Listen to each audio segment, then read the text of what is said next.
Field Vision Sports presents The Matchup with Sasha Bushka. Kyler Murray kind of looks like a little kid running from his parents when he scrambles in the pocket. Scott Bushka. I had to tell my daughter that today wasn't really about her first day of school. It was really about me and the launch of our company. And Cody Alexander. Randomly, no. As somebody who's been around football my entire life, I literally can say that I've never smelled smelling salts, nor have I ever seen anybody actually have smelling salts. I'm sure that they were used at some point. Like, share, and subscribe. Welcome in to The Matchup by Field Vision Sports. Excited to have you here with us, as always, heading into Thanksgiving week. Week 12 in the books, week 13 coming up. I'm your host, Sasha Bushka, joined, as always, by the head of football operations, Cody Alexander, and the John Madden of Field Vision Sports, Scott Bushka. Fellas, how we feeling today? Doing great. How long did it take you to come up with that one? Well, I Googled About 7 famous years. Thanksgiving figures, and that didn't really help. It gave me like some figurines on Amazon to buy. But then I was like, wait a minute, John Madden, that's our guy. He's the Thanksgiving guy, and there you have it. I tell you what, I love Thanksgiving. You got football, you got beer, you got food, you got no work. I'm a little worried this year because it's the first Thanksgiving where we're running a football company. So I don't know how much it's going to feel like work. But Yeah, we'll see. There's a few. I'm sure things to 100% of our picks will be right and everything will work in the app and it's going to go awesome. It's going to be fantastic. Yeah. Yeah, there's going to be a little bit of work to be done, but Scott, how are you enjoying your time in Kansas so far? Not to give away your location to the listening audience. We had an amazing party last night. Sasha was live reading a poem.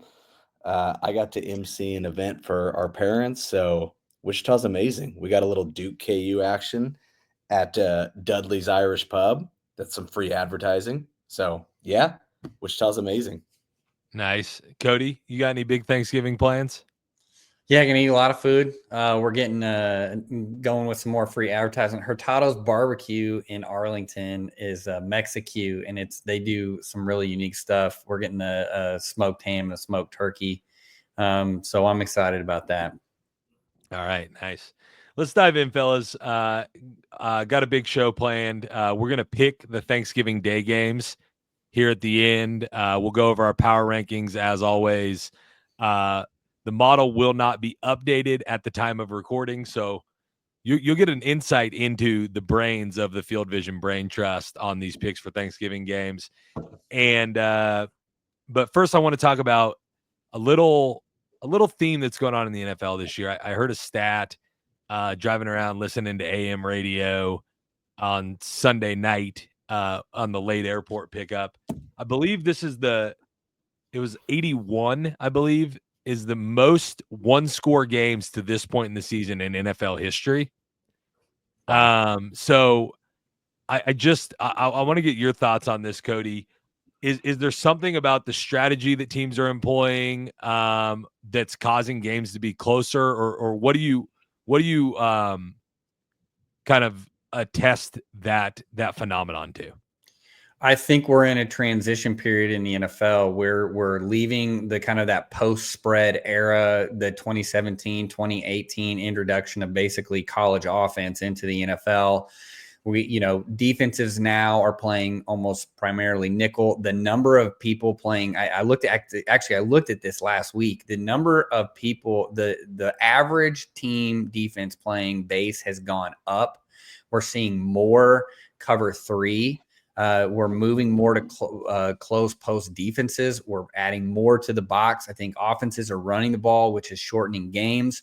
But I also think that anytime you go through a transition phase from one phase to the other in the NFL, you're going to get the parity. I even said, I made a tweet about it this week in particular, is the moment that you think the slate isn't a good slate, the parity machine starts turning on. Someone turns, I think Goodell hits the parity button in the NFL, and we get a bunch of different games that have weird outcomes and teams that you didn't think were going to play close, like the Panthers.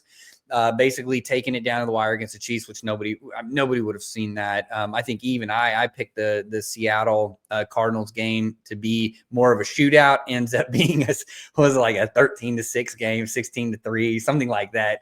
So that, to me, I think we're just going through a transition phase in the NFL. The defenses have caught up, and so now offenses are struggling a little bit more. Yeah, I think teams are just more sophisticated across the board. And to me, that levels out the playing field because, I mean, Cody, you talk about it all the time, but it feels like we have defensive coordinators who are much more willing to adjust to the team that they're playing and to adjust on the fly, which I think is making things more difficult for offenses. And I was thinking about this last night when the Chargers were down, what was it, 30-16. So they were down 2 touchdowns. And in my mind, I was like, I know exactly what's going to happen. They're going to go down, score a touchdown, and go for 2, which they actually didn't, which I feel like is the first time I have not seen that all year where a team's down by 2 touchdowns and they go for 2. But I just think like the way coaches are approaching the game, Harbaugh going for it on 4th and 1 from his own 20-yard line, right? Like the coaches are approaching the game in a lot different way, in a lot more sophisticated way. And I think it's just another way that's leveling the playing field across the NFL. Did you hear him during the game say that he did not know where they were on the field? He's like, oh, I thought we were further down the field. He's like, but I just knew we were going to get it. So he went. So but to some people that may be like shocking. Like, how does a head coach, especially a guy that's a special teams guy, has been kind of a managerial role essentially for the Ravens for a long time. Like, how do you not know? But it shows you, especially with the Ravens, how in tune to their analytics they are. And to your point, right, Scott, that's a big difference too, is that teams are actually starting to use their analytics department and not just basically fund white paper projects. And so what you're getting is a lot of is on the 4th down look, but what you're getting is, this is a great example of, he didn't even think about where they were on the field. The analytics told him to go for it. They went for it, and they knew that they were going to get it because they knew they could run the ball right there. And so to me, that's a great highlight of where we are. Yeah. What I find interesting about like the close game phenomenon is, you think about, and Cody started off talking about it, like the explosive offenses of the 18s and 19s and the spread thing. And you think of blowouts in terms of explosive offenses, but the teams that are actually blowing people out are the ones that are controlling it with the run game. You look at the Eagles, got a 17-point win this weekend. The Ravens only won by 7, but they controlled the game late. The Lions are blowing everyone out, and it's the teams that are just, they may be close for a half, but the way they're leaning on people with the run game and getting explosive run plays are what's allowing them to blow people out. And the teams that are still like skewing towards a lot of pass, and the Chiefs' run game is improved, but they still pass the ball a lot more than they run, are ending up in all of these 1-score games. So I think the defenses are built to control the explosive pass game, and the ones that can lean on you with the run game are the ones that end up pulling away late in these games. 100%. And I think a lot of it has to do with positive momentum, right? If you are throwing the ball and you're not getting completions, that's a 0. That's basically a stop, right? That's a 0 gain onto the next down. So now you're elongating your 3rd down. Whereas if I can run the ball and I can be consistent with it, we're getting positive momentum. So even if I'm getting 3 yards, I'm now compressing that line of scrimmage towards the sticks, and it's making my life easier instead of making it harder. And I think that's kind of the other part of it. We talk, I mean, guys, how many times conversations we had about game control and controlling the game, right? You pass to score points, you run to win. And this is kind of what we're seeing now with teams that are blowing each other out. It's hard to pinpoint exactly when it happened, but like the game control thing has become so much more of a part of the NFL. And we're seeing a lot of like closer to 8 possession apiece games than 12 possession apiece games. And when there's less possessions, it's harder to win by multiple scores. Because but you could still be in control of the game the whole way and only win by 6 points, only win by 7 or 8 points, but you just make sure you have the ball last. You make sure you're always at least 1 score up when the other team has the ball, and you just control the game and kind of squeeze out the clock instead of just always trying to get 2 scores up to win that way. Totally. I think like you take the Chiefs as an example. I feel like they've almost gone too far to the extreme of trying to manage the game and the game where in the situation that it's at, because they were in control of that game the entire first half against the Panthers, right? And then they got a little too cute, tried to sit on a little too much in the second half, and next thing you know, they're only up 8, and Carolina goes down and scores. Whereas the Lions and Dan Campbell are just biting kneecaps for 60 minutes every game. Yeah. The problem is like you play that way, and then you have one possession that doesn't go the way you expected, and all of a sudden your 11-point lead becomes a 3-point lead, and it gets hairy real fast. The Chiefs' first punt of the game was late in the second half of that game, but it was in a situation where they were up 8, and they ended up having to punt. Whereas if you score there, the game's probably over.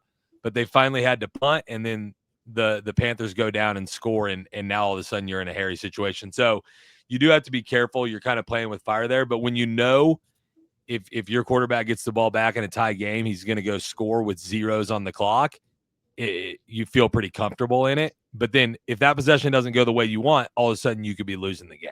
So to your point there, Sasha, that's why we still don't see the old 90s Neanderthal ball of we're just going to go, Marty Schottenheimer 3 yards in a cloud of dust, right? That we grew up on. And so I think that to me is the difference in the game is that I like your point of like the Chiefs do too much of the game control. Like I think they know like we can't just go and score 40 points, but so we have to just kind of play that game of like efficiency, right? We're just going to play the efficiency game. We're going to do everything efficient. When we run the ball, we're going to run it into situations where we know we're going to get positive yards. When we throw the ball, we're going to take what the defense gives us, and we're going to get positive yards. That's why though we don't see a team just go all in on running the ball. And I think that's where like the Chargers have ran into this year of where they're just so reliant on the run game that you look up and you're like, we've played the Ravens really well, but we're down by like 2 scores. And it's because we're running the ball and we can't push the ball down the field. So passing's not dead at all. It's just teams are more in tune to game control. They're running the ball to get positive momentum. And teams like a good example of this is like the Commanders with Cliff Kingsbury that want to just kind of throw all the time. They're finding out you have this regression in the back half of the year. Yeah. Speaking of the Commanders, it would also help the Chargers if Quentin Johnston could catch a ball. Jeez. Yes. Oh my gosh. Yes. Yes. 100%. That would help. Glad McConkey went over though. Yeah, I'm pretty sure we were watching that game with Sasha's is it son-in-law or stepson? I can't get these right. It'd be a stepson. Yeah. We were watching the game with Sasha's stepson, who we affectionately call Intern P, and I'm pretty sure he had some money on the Chargers the way he was watching the game, but he was not happy with Quentin Johnston. Let's just say that. Yeah. Part of life. The one-score games are prevalent, but speaking of which, somebody has to win each one unless it ends in a tie, which thankfully we haven't had so far this year, which means we rank the teams. We power rank them. We decide who's good and who's not, regardless of how close the games are. So with that in mind, we'll bring Felix Johnson to the stage now and go over the weekly power rankings as we do at this time each week. Felix, how we feeling, dude? I'm awesome. What's up? What's up? Are you awake? Yeah. All right, good. Just Doesn't real seem quick, like he's awake. since we got you on, you got any big Thanksgiving plans? I asked Scott and Cody. No. Good answer. Felix, what's your Again, I don't think just- he's awake. just for old time's sake, Felix, what's your favorite Thanksgiving dish? Oh Lord. I don't really like even. I like sweet potatoes. I'm a big sweet potatoes fan. Sweet. All right. What else do you want? Post week 12 power rankings, heading into week 13. Out of the rankings are the Arizona Cardinals. Honorable mentions, the Miami Dolphins crawling back into relevancy. I like that. At number 10, coming off the loss to the Ravens last night, the Los Angeles Chargers, down from 6. Pittsburgh Steelers lost, if you remember, to the Cleveland Browns in the Snow Globe game on Thursday night. They fall from 5 to 9. Number 8, Cody's own Denver Broncos with another resounding victory. Move up to number 8. Number 7, just kind of ho-humming along, as Felix pointed out in his write-up about him, but the Minnesota Vikings in at 7. Number 6, with the big victory over the quarterbackless San Francisco 49ers, Green Bay Packers are at 6. Ravens win last night, move up from 10 to 5. The Eagles, with the easy Sunday night win, move up to or stay at 4. Philadelphia Eagles at 4. Chiefs outlasted, I guess you could say, the Carolina Panthers, stay at 3. Lions with another easy win, 24-6 on Sunday, stay at 2. And the Bills on bye stay at number 1. We kind of like hammered the Bills Lions thing last week, and the Bills didn't play this week, so there's not a lot left to say on that. So any other areas of contention on the power rankings, Scott? I'm really hesitant to do this, but it's Thanksgiving week and Felix is asleep, so I don't want to hammer him too much, but I think this might be your best week of power rankings yet. It's a very good list. It's hard to argue with. And mostly I start at the top, and I think it's actually, I'll start with the top 6. I think it's pretty hard to argue with those 6 teams at the top. And I think you got like Kansas City, Buffalo, and the Ravens at the top of the AFC. And then you pretty clearly have Detroit and Philadelphia at the top of the NFC. And Green Bay, most of us think is better than Minnesota. Now Minnesota beat them when they played, and I think we're gonna see in the coming weeks how much of a team Green Bay really is. But I think the top is really good. The one question I would have for you, Felix, is feels like you're giving Denver a lot of credit over the Chargers. Chargers got beat last night, but I still would put the Chargers a cut above Denver. And I'm just wondering if you might want to start giving Seattle a little bit of like not top 10, but like you want to at least put them in the honorable mention. Those would be my 2 votes. Just give them a vote. I think particularly with the Seahawks thing, every time I try to give them a flower or two, Geno Smith decides to be one of the worst quarterbacks in the league for about a week. But it's just how it goes. But you're probably right where they, especially now where like half the league seems like they could make it, or like 25 teams seem like they could make it into the playoffs, and the other 7 are the Patriots or in a situation like them. So there's a lot of different teams that could be in the conversation of the top 10 or the top 15 or whatever it may be, just because that's where we are once we hit the double-digit weeks.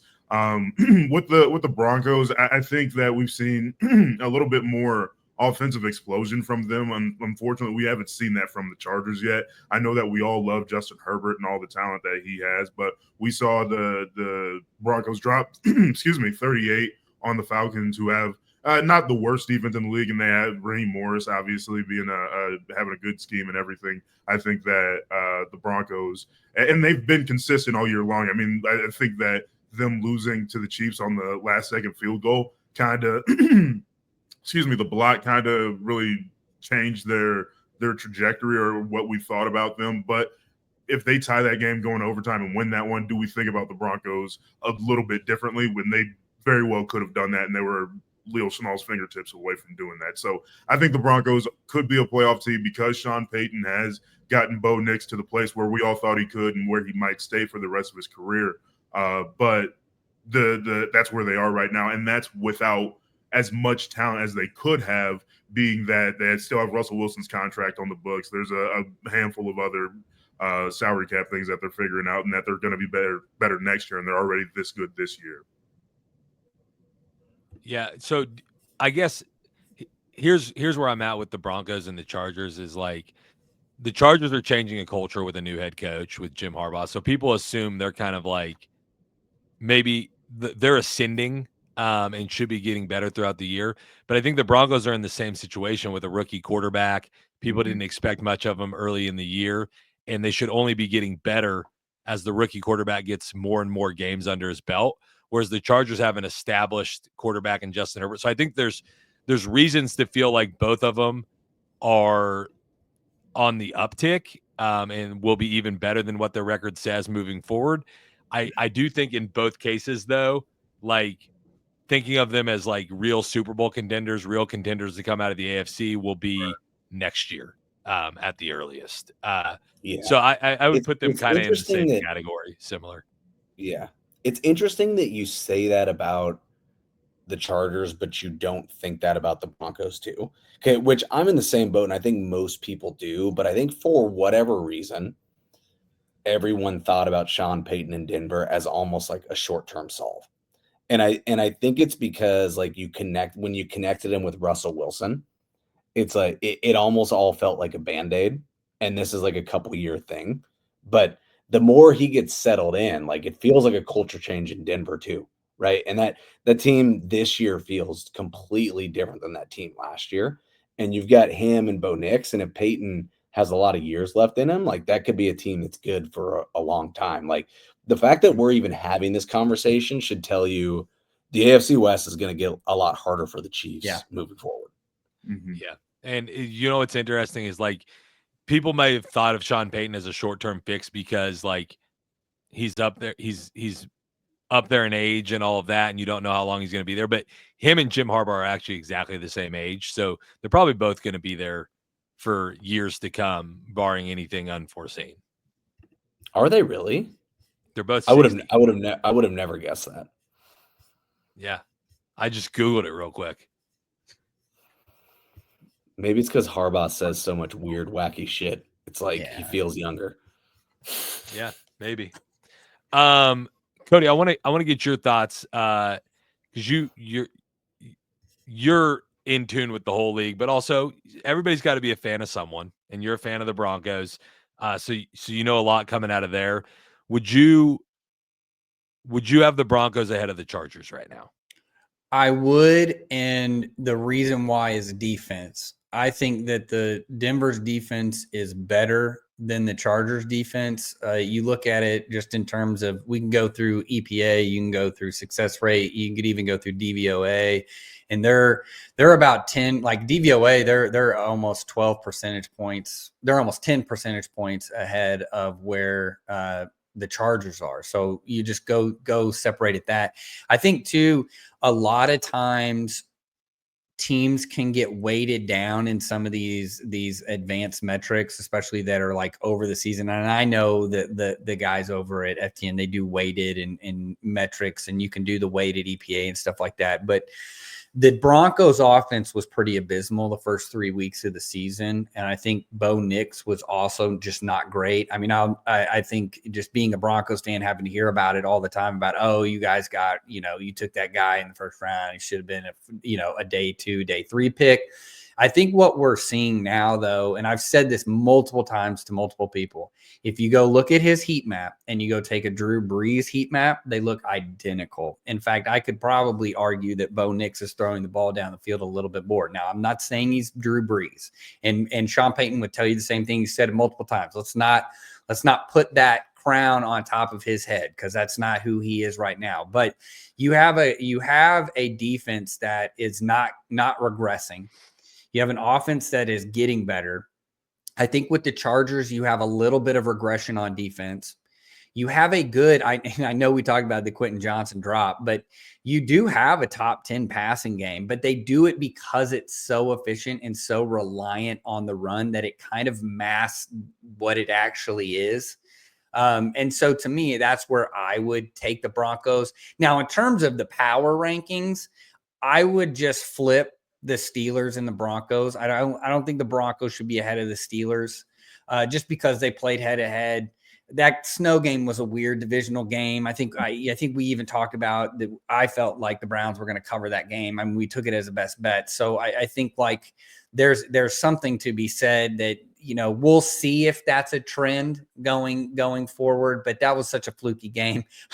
You couldn't even watch the second half. I mean, you couldn't even watch the fourth quarter of it. So to me, I just think that you kind of throw that one out. So that's what I think about the Broncos. If I have any qualms, I do think that the Vikings are probably better than Green Bay. I think Green Bay offensively is better than the Vikings offense. But again, I think defense is going to win you games in the playoffs. I think that's why I would just move them up. But I think Felix, looking at this, I don't really have any qualms with it. The only thing, if we're going to be hot takey here, I might have moved the Eagles higher than the Chiefs, just because momentum is a real thing. I know people were arguing about it on Twitter about a week ago, but I believe it's a real thing. And I think that this is a team that's got massive momentum and has a proven track record in the playoffs going in. And that would be my only tweaks on it. But I think A+ from Felix this week. I think right now, I think with the Chiefs thing and beating the Panthers only by 3 points and allowing 27 points after and their defense hasn't been very good for like the last month. They let the Bills drop 30 on them. They went to overtime with the Bucks and the Falcons, or not even the Falcons, whatever it was. But the best way I've heard it described is that I don't think there's a team in the world that the Chiefs can't beat by 3 points. Like, they beat the 49ers by 3 points. They beat the Panthers by 3 points. They might beat the Raiders on Black Friday by 3 points. And so it's just that, but they just never blow anybody out, but they'll beat everybody for whatever reason. And so even with the Eagles, I mean, the last high-powered Eagles team, they beat them by 3 in the Super Bowl, and that was a different Chiefs team. But we might see a version of that happen this year. And again, with the Lions, they look a lot like the 49ers did last year, where they have a lot of the pieces all working together, and the quarterback has all these great numbers and might win the MVP because of it. And the Chiefs still beat them by 3 points. So it is kind of a weird thing where the Chiefs can beat anybody, no matter who you are, by 3 points. It's a weird deal. The Chiefs are a tough team to judge right now, or to like put into power rankings or grade, because the advanced metrics are going to tell you that a lot of these other high-end teams are better because they're winning games by more points. And like, that's the advanced metrics are going to take that all into account. And also, you're getting to a point in the season where, like, yeah, the Chiefs only have 1 loss, but like the Lions only have 1, the Eagles only have 2, the Bills only have 2. So it's not like a big difference in win losses. So the temptation is to put these other teams higher than them. But then if you look at it, it's like, if they played one of these teams in the AFC Championship game or the Super Bowl, whether depending on if it's an NFC or AFC team, which team would you expect to win? And that's a hard question. I think at this point, you've gotten to the point where like the Lions would be favored if they played in the Super Bowl, right? Just because that's what the metrics say.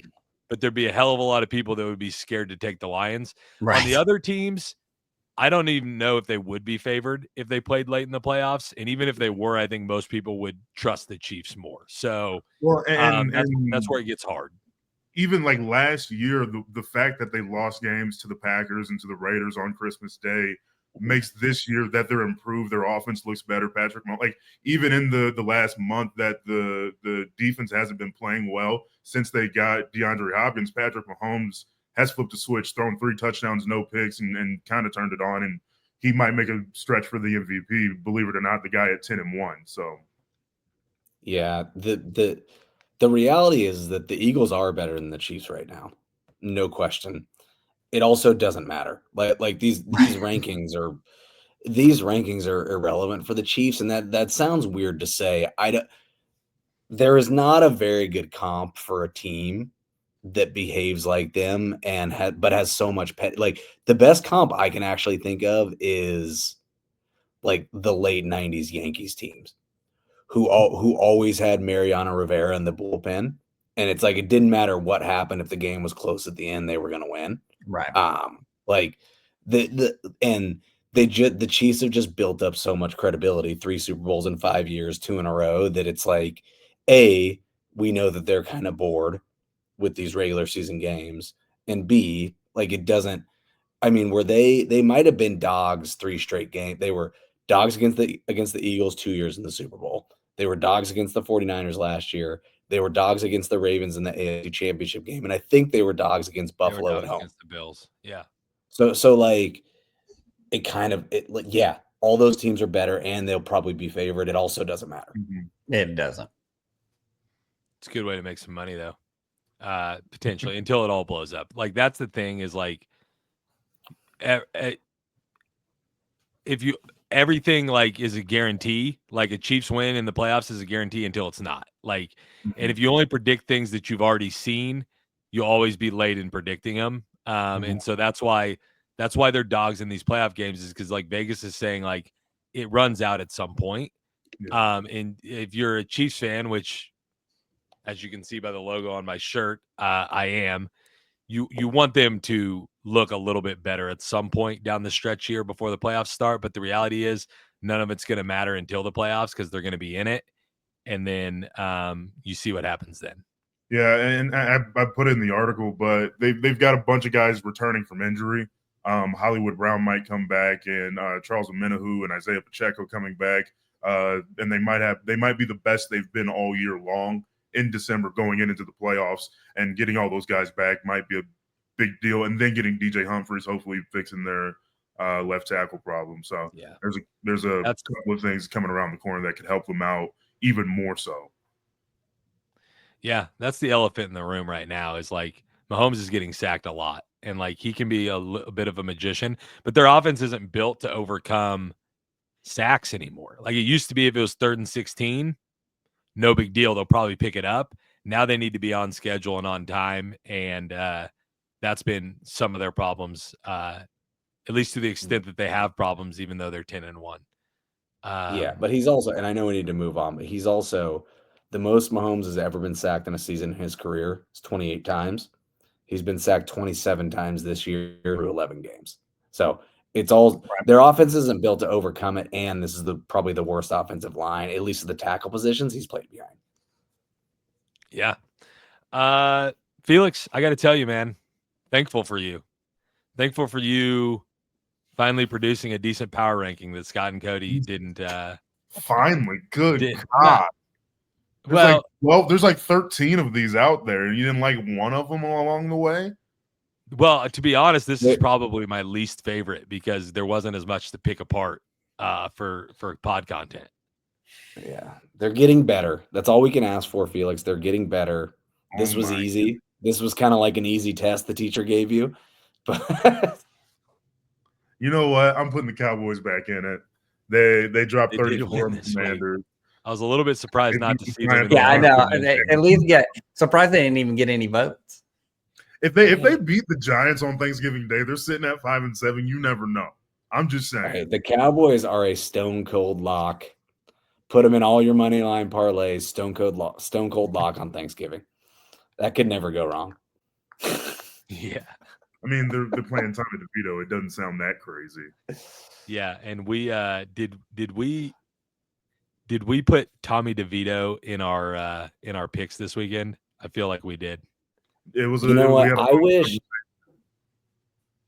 I'd like to go back to the recording of that best bets meeting and figure out who was advocating for us to take the Giants -6. Because it wasn't It right. wasn't me. +6 to Not be me. fair. Right, Cody. Was it Cody? It probably was me. Yeah. I think it was the John Madden of Field Vision Sports. No way. All right, Felix. We'll see you next time, buddy. All right, fellas. Dropped Felix. We can move on to Thanksgiving week, as you mentioned. Power rankings are set in stone. They're out already. We can't change them. There's nothing we can do about them. But I'm excited. I am thankful for Felix. I promise. I was just giving him a little bit of a hard time. But I'm also thankful for some Turkey Day football this week. 3 games instead of just 1 on a Thursday, plus a game on Black Friday. So we're going to do this a little bit differently this week. Our model updates on Tuesdays at 5 Eastern, which I'm sure all of you knew because you're anxiously awaiting it every Tuesday, all of you listeners. But we will we're just going to pick the games this week. We're going to pick the 3 Thanksgiving Day games, and those will be our 3 picks. As we do that, we'll analyze the Thanksgiving Day games a little bit, and then we'll talk a little bit about the Sunday slate if there's anything we want to talk about there. But we have at 12:30 Eastern time on CBS, the Network of Stars, the Bears and the Lions in Detroit. As always, Lions on Thanksgiving. For the longest time, that was not that exciting. Now people will get to see the best team in the NFL in action as they're eating their Thanksgiving meal. Detroit is 10-point favorites over Chicago at home. I'll start with Cody. Thoughts on this game and your pick against the spread? So at the end of last season, you had 3 defenses that essentially became elite. You had the Bears, you had the Raiders, and you had the Broncos. Of those 3 teams, the only defense that has carried that torch throughout 2024 has been the Broncos. The Bears secondary is actually not bad. They're really good. In fact, they've got really good players, but their run defense has absolutely fallen off a cliff. They're now, I think, 30th in DVOA against rushing. Teams are going to be able to run the ball on them and control the game. So yeah, you might be able with your high dollar secondary be able to take Kyler Gordon, who's a really good slot. They got Jalen Johnson, who again, who's one of the best zone corners in the NFL. That's fine. But if you're giving up 5, 6, 7 yards a tick, that's not boding well for a game that you're going to have to, on a short week, go and play Detroit. So that's where I sit on this game. I think it's all eyes on the Bears front 4. If they can control the line of scrimmage, which they haven't been able all year, then maybe they have a chance to win this. But against this team that's running the ball this well, this looks like this game could be ugly. So you like a Lions report cover? that to mean you're taking the Lions -10. Yeah, I like the Lions -10. I think this is another blowout victory on a short week. Now, I know that the home teams tend to struggle with Thanksgiving, but I just feel like the culture in Detroit and the way that they're playing and the mismatch that is going to be the Bears defense versus the Lions offense, I think they should be able to cover. Cody, that's a great tidbit about the Bears defense, because that Bears defense is one that gave the Lions some trouble last year. But if their run defense, if they were a substantially different run defense last year than they are this year, that obviously makes a big difference against the Lions. So I'm going with the Lions to cover. It's a big number, but I'm going with the Lions to cover mostly because they almost always cover. So I will not take the Bears. I'll say this. I don't have as much in-depth analysis as Cody laid out there. The Lions have been dominating teams all year. This is their day. Like, even when they're bad, like Thanksgiving Day is their day for the whole world to see them. And they're a team on a mission this year to prove they're the best team in the NFL, and the stage is set. And I think they're just going to put together a typical Detroit performance, typical for this year anyways, and just run it down their throats. So I'll go am I hearing like hammer overs on Montgomery and Gibbs? Is that what we're talking here? I know the model isn't out yet, but I'm hoping the model says that. I don't know if you guys know this, but Jahmyr Gibbs scored 2 touchdowns last week. The old 2+ touchdowns bet. Doesn't he always score 2 touchdowns? Sometimes. I mean, what's crazy is Montgomery gets all the goal line carries, and Gibbs still scores 2 touchdowns every week. So, yeah. Although they've been mixing in Gibbs on the goal line a little bit more. One of his was a 1-yarder this past week. Let's move on. This is a game that we would definitely not be talking about if it wasn't on Thanksgiving and one of only 3 games on that day. But the other team that owns this day is your Dallas Cowboys. The proverbial your, not any of you guys. And they get a home game every Thanksgiving. This week, they're hosting the Giants. The only thing that saved us from this being 2 teams with 3 wins or less is the Cowboys beating the Commanders on Monday. Now it's a 2-9 team against a 4-7 team. Dallas is 4-point favorites. I'll start with you on this one, Scott. You already kind of tipped your hand, but Dallas -4 or the Giants +4. Dallas has been absolutely terrible at home. I think they have found something over the last couple weeks. A functional offense with Cooper Rush, which is weirdly a little bit more balanced than it was with when they were trying to operate it with Dak Prescott. And B, like, this might be the like no kidding comment of the podcast, but that defense is a lot better with Micah Parsons on it. Mm-hmm. And I think we forget that he was out for the majority of time when they were giving up 1 million points to everyone that they played. And the last 2 weeks, like, that Houston game was a heck of a lot closer than the final score ended. Like they were in that game, and it was a battle for most of it, and they were giving the Houston offense a little bit of trouble. So I think the Giants are the second of 2 New York teams that are a complete dumpster fire this year in terms of the way that they've handled things. You got I almost said Danny Dimes, but not Danny Dimes. Tommy Cutlet's in there. And I think the team is pissed with the way that they handled the Daniel Jones situation. So I think Dable has lost that locker room. Give me the Cowboys -4 at home on Thanksgiving Day. The only caveat here is the Giants have the ability on defense to maybe be able to make this a one-dimensional offense for the Cowboys. They are kind of middle of the road in run defense. They have a talented defensive line. Secondary is atrocious, but it's their fault of their own. They've got Xavier McKinney playing for the Packers at an all-pro level. He had another interception. Then you got Julian Love, another probably a Pro Bowl safety playing for the Seattle Seahawks that they've drafted. So, these are, and then we haven't even talked about Saquon Barkley playing for a divisional rival and basically looking like he's a brand new man. So, I think the Giants are just, it's endemic of that organization. If there's one thing that they can lean their hat on, it is stopping the run, and it's that front. I can see this going as I'm actually going to take the Giants to cover the 4 points. I think they keep this close. The Cowboys have struggled all year round. I think that the Lions will be impervious to the home team curse on Thanksgiving, but I don't think the Cowboys can. I think they're able to cover. I don't necessarily think they're able to win. But I think they keep this close. I think Dable's going to come in with, especially on a short week, they're going to simplify things. They're going to keep it simple for the quarterback. Hopefully they can lean back into running the ball. That's the one thing that they can do on this whole entire team is that they can run the ball decent, and then they can also stop the run decently when they want to. So I think that they're covered, but I think the Cowboys win the game. Yeah. Before I give my pick, Felix wrote a hot seat article last week. Scott made me think of it just now. Like, Mara has said, contrary to popular opinion, that Dable is safe. But like, how hot is Brian Dable's seat right now if they can't like at least give a similar? Because Scott mentioned like he's lost the locker room. They're 2-9. Do you think Dable survives the year?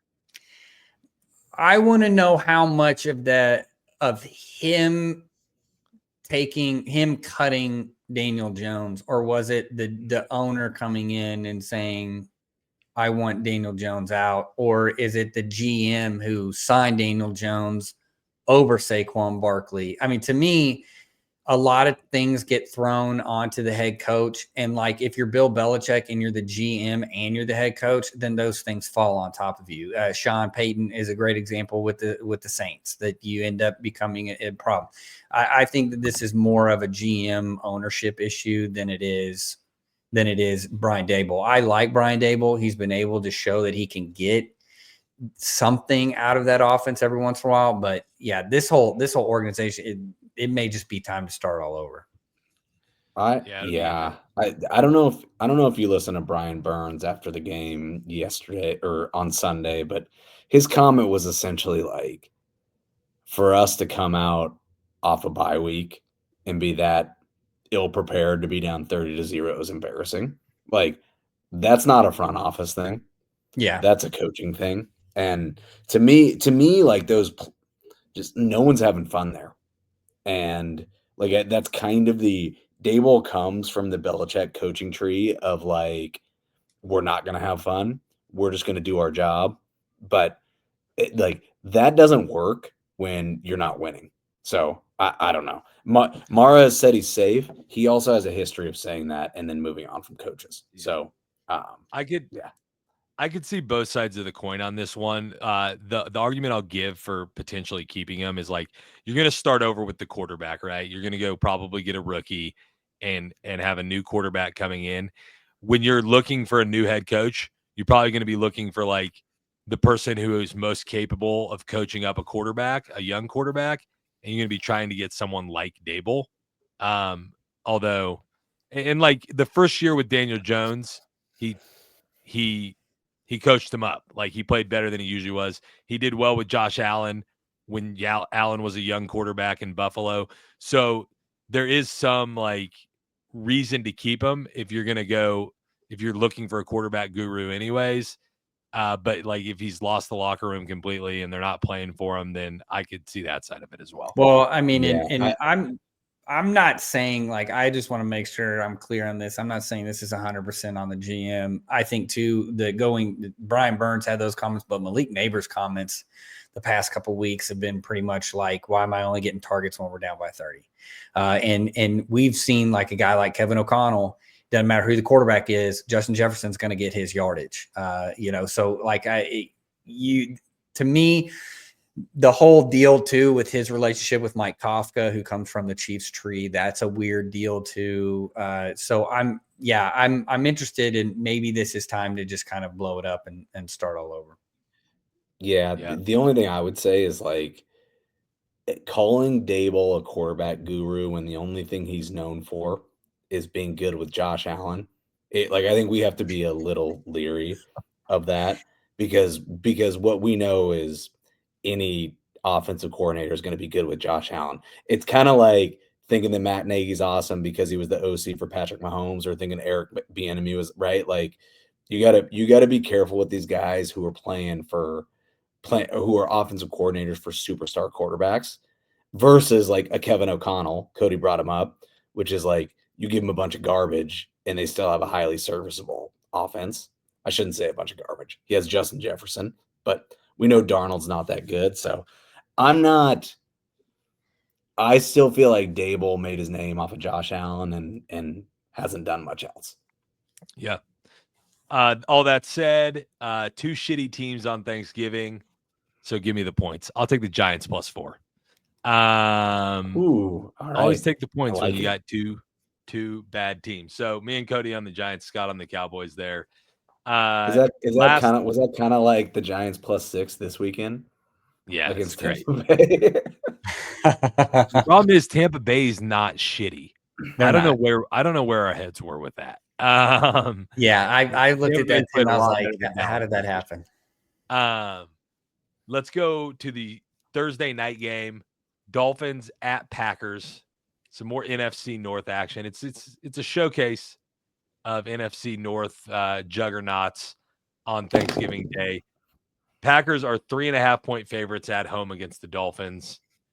it's I don't think the weather's going to be super inclement in Green Bay, but it's still Green Bay in late November, so it's not going to be like Miami weather. I'm sure of it. Cody, what are your thoughts on this game? Yeah, I actually think the Dolphins match up relatively well with this Packers defense, and especially against kind of that secondary. I think that they're going to have some problems just with Tyreek Hill and Waddle. They've got Jair Alexander, who has been playing better, but their safety room is getting healthy, but they have some issues defensively. I actually like the Dolphins in this game. I think that they have the ability to win. Now, the thing about the weather is a real thing. I think it's supposed to be 28 degrees, and the Dolphins record in sub 40 games is like abysmal, but I think this is a team that is figuring it out. I think defensively, they've got a bunch of veterans. They're starting to play the way that veterans should be playing, especially this is one of the better units we thought coming into this year. Offensively, Tua looks just like he's hit the ground running coming back. The run game looks relatively good too. I'm going to go ahead and take the Dolphins here. You like the Dolphins to win the game? Yeah, I think the Dolphins win the game. Just to help you out, we'll give you the 3.5 anyways. But yes, okay. Thank you. Scott, I don't like the hook. I think the Packers are the better team. The most important stat in this game to me is that it's 28 degrees in Green Bay. And I think I could be totally wrong about this Dolphins team. It could be a different team. I think the Dolphins are soft. And I don't think nighttime game in Green Bay in late November serves a soft team well. And so give me the Packers to cover 3.5. I also think granted it was against a really, really banged up 49ers team, but about this time last year is when we saw Jordan Love and the Packers find their stride and turn into the team that could have beat the 49ers in the playoffs. And I think we're going to see the same team this year. So give me the Packers and minus 3.5 points. Yeah, the Dolphins obviously disappeared off the face of the earth when Tua was out. They've been playing a little bit better as of late, getting some wins, but they haven't really been tested against a good team since he came back, or at least beat a good team since he came back. They beat up on the Patriots this past weekend. I think Green Bay wants to consolidate that win over the Niners, even though the Niners didn't have a lot of their pieces. They want to prove that we are a contender to be dealt with in this NFC, and it's not just the Eagles and the Lions. They're going to come out to play on Thanksgiving. I'll lay the 3.5 and take the Packers as well. Yeah. Hey, one thing I will say is I think it was widely thought that this Thanksgiving slate was going to suck. It's a really good game on Thanksgiving night. The Dolphins did us a solid, and you've got a team that's trying to come back and make its way, sneak into the playoffs, and the Dolphins, and then the Packers, who is intriguing in a lot of different ways. So that's a really good game, and we maybe should not sleep on Bears Lions in the morning either. So it's going to be an awesome Thursday of football. Yeah, fantastic. A lot of fun. I'll save us all some time on the Black Friday game. The Chiefs are 12.5 point favorites. They will win. They will not cover. All right. Let's Chiefs win by a field goal. Let's look at the Sunday slate just real quick. We're not going to pick any of these. But there is some good games on the slate. We have 2 above 500 teams with the Chargers and the Falcons. We have the Bengals holding on by a thread, hosting the Steelers, trying to I don't think it's going to happen at this point because the Chargers and the Broncos are playing too well, but trying to hold on to their playoff hopes at 4-7. Vikings and Cardinals, 2 Sneaky NFC good teams game. that are both above 500, and that's kind of it until the late slate. You've got the Eagles and the Ravens. on CBS in the late slate, and the 49ers and the Bills on Sunday night. So of those games that I mentioned, which catches your attention the most, Cody? Yeah, that Cardinals Vikings game is going to be really, really interesting to me. The Cardinals defense has been playing really, really well. I think we're still waiting. Everybody's still waiting for the other shoe to drop with the Vikings. The Vikings defense has kind of gotten away with some stuff against some of these other teams. The offense has kind of sputtered the past couple of weeks. I mean, they couldn't even get Justin Jefferson the ball last week. So I think that, to me, and the way that defense is set up, I don't think people realize how good that Cardinals defense is with a bunch of no names other than Budda Baker. They're playing really well. That offense can cause some issues with their 12 personnel run game. So I'm interested to see, this might be a are we for real game for the Vikings. Like, if they can come in there and they can win by a touchdown, then I think that bodes well for them headed into the playoffs. Scott, you got any games you got your eye on? Oh, the game that the clear best game of the weekend is that Eagles-Ravens game, Oh, which is 100%.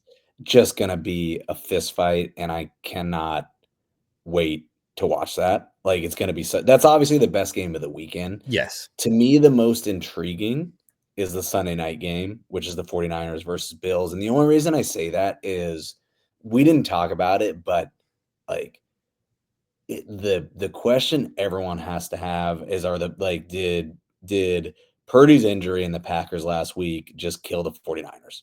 And you're going to have a team that's been to AFC or NFC championship games 4 out of the last 5 years, 2 Super Bowls in the last 5 years, Super Bowl last year, the prohibitive favorite to win the NFC, just basically lay down and die in week 12, right?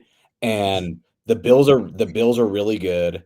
The Bills are coming off a bye. Like, I haven't looked at the spread of that game. Bills are favored by 7. I mean, touchdown favorite. So everyone expects the Bills to hand it to them. But, like, if you're the 49ers and you have any type of semblance of a heart of a champion, like, you got to go in there and fight in this game. We still don't know if Purdy's going to play. But to me, like, I'm just interested to see if that team's got any heart, or they were always like a collection of superstars, which is done with it now that some adversity's hit. Yeah, it's interesting because, like, you want to bury the 49ers and say, like, their season's done. But the reality is, in the NFC West, they're still 1 game back. So, like, until they're buried, until they're, like, eliminated from the playoffs, everyone's still going to pay attention to them. If Brock Purdy doesn't play, it's not going to be close, I don't think. And even if he does, I think the Bills are on a roll. They're coming off a bye. They should be able to handle that game, which then puts the 49ers at 5-7. Presumably somebody else in the NFC West wins a game this weekend, which means they will then be 2 games back, and it starts to look a lot hairier. Yeah. You're right. But if Brock Purdy plays and the Bills are feeling themselves a little bit coming off of that Chiefs win, like, I think it could be more of a game than we think. I agree. All right. Scott's got the Lions, Cowboys, and Packers on Thanksgiving. Cody has the Lions, Giants, and Dolphins. I have the Lions, Giants, and Packers. So we're all 3 a little bit different there.